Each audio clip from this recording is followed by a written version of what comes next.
Hello, we are Group 11 and today we will analyze the case of Filipino medical to know in which situations they must pay for the cost. Firstly, we will research the background to understand the law applied in this case. As the contract is subject to the law of Esperanza, which is modeled on US law, we shall apply the US law system in this case, besides the provision written in the contract. In the United States, the Uniform Commercial Code is one of a number of uniform acts that have been established as law with the goal of harmonizing the laws of sales and other commercial transactions across the country. It contains rules applying to many types of commercial contracts, including contracts related to the sale of goods, leasing of goods, use of negotiable instruments, banking transactions, letters of credit, documents of title for goods, investment securities, and secured transactions, and related to our situations. According to Article 2, Part 7, number 715, the UCC allows recovery of all losses, including incidental and consequential damages. Incidental damages resulting from the seller's breach include expenses reasonably incurred in inspection, receipt, transportation, and care and custody of goods rightfully rejected, any commercially reasonable charges, expenses, or commissions in connection with effecting cover, and any other reasonable expense incident to the delay or other breach. Besides, the seller shall also be responsible for consequential damages that result from the seller's breach, including next slide, please. Including any loss resulting from general or particular requirements and needs of which the seller at the time of contracting had reason to know, and which could not reasonably be prevented by cover or otherwise, and injury to person or property proximately resulting from any breach of warranty. The UCC reason to know requirement has two elements. The first is an objective inquiry of what a reasonable person would do in the seller's position, and the second is a subjective test of what the seller actually knew. The meaning of approximately here is closely. Therefore, in each case, the problem is how proximate related the damage is to the defect. And in the United States, the applicable law is Anglo-American law, which is not fully codified. Thus, courts shall take all the circumstances into account and decide each case in line with earlier decisions in similar cases, the so-called precedents. And common consequential damages include lost profits that are not direct or actual contractual damages, damages relating to third-party claims, loss of use of contracted goods, interest, attorney fees, property damage, and personal injury.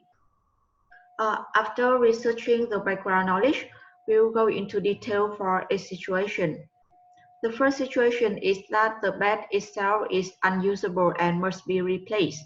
During the defect liability period, one of the beds collapsed and is unusable.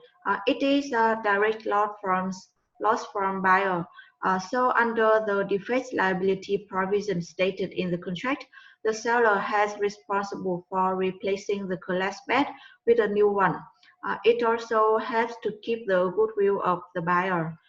About the next situation, the patient who was in the bed is injured with actual medical costs of 5,000 US dollar under the Uniform Commercial Code. The seller shall be responsible for consequential damages that result from the seller's breach, including injury to person or property, proximately resulting from any breach of warranty. Therefore, the seller has to pay the actual medical costs of 5,000 US dollar for injury patient who was in the bed suffered directly from the defective good. The situation 3, the injured patient reached collision, threatened the hospital with a lawsuit of his pain and suffering. The hospital pays the patient uh, 9,000 US dollar to avoid the lawsuit. In this case, according to wording in defects liability provision in the contract, Vietnam Medical shall indemnify and hold harmless the South Central Hospital against any loss or damage, whether direct or indirect, suffered by the South Central Hospital as the result of defective beds. Also, analyzing U.S. law indicates that the monetary compensation may be recovered in order to compensate for injuries or losses sustained as a result of damages that are not the direct or foreseeable result of the act of the party, but that nevertheless are consequence of such act and which must be satisfactorily pled and demonstrated.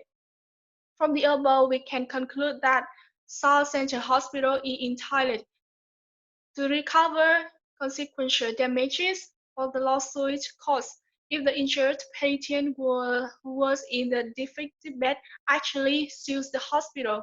However, in the injured patient just threatened the South Central Hospital with a lawsuit for head pain and suffering and claim for an amount of 9,000 US dollar to avoid the lawsuit. Therefore, Vietnam Medical only shall indemnify the hospital against the damage if the injured patient could specifically demonstrate the reasonable basis for the calculation of the number 99,000 US dollar. The result for hospital equipment around the bed is damaged. The equipment costs 4,000 US dollar. Uh, in this case, under UCC, the seller shall also be responsible for consequential damages that results from the seller breach, including injury to property approximately resulting from any breach of warranty. However, how close is proximate in the case of bombarding with hotels, appliance, and TV company?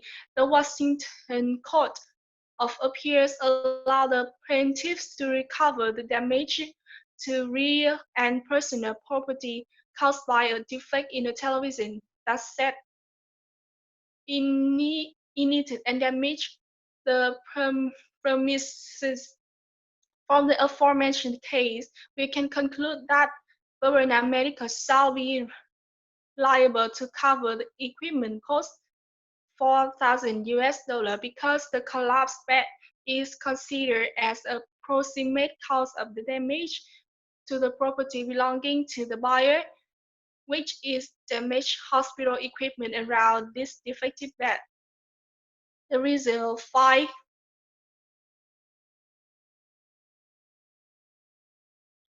The ward where the bed was situated in the private ward, it cannot be used for 3 days with a loss to the hospital of 3,000 US dollar.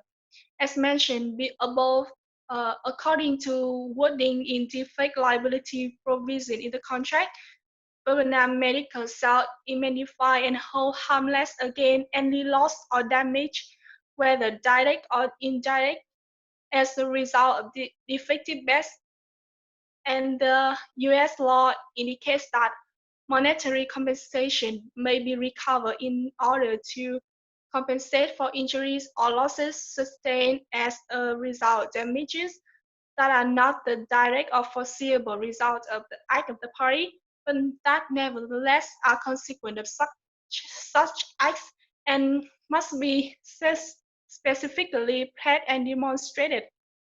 In this case, the word where the bed was situated cannot be used for 3 days, which causes a loss of 3,000 US dollar to the hospital.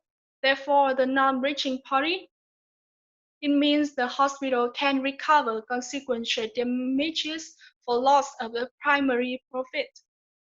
Lost primary profits are the difference between the actual revenue of the hospital and what the hospital's revenue would have been, and had Verona Medical committed to the breach.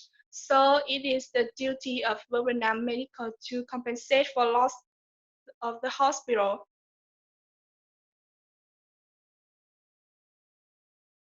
The result 6 and result 7. Two orderlies at the hospital start a fight over who broke the bed.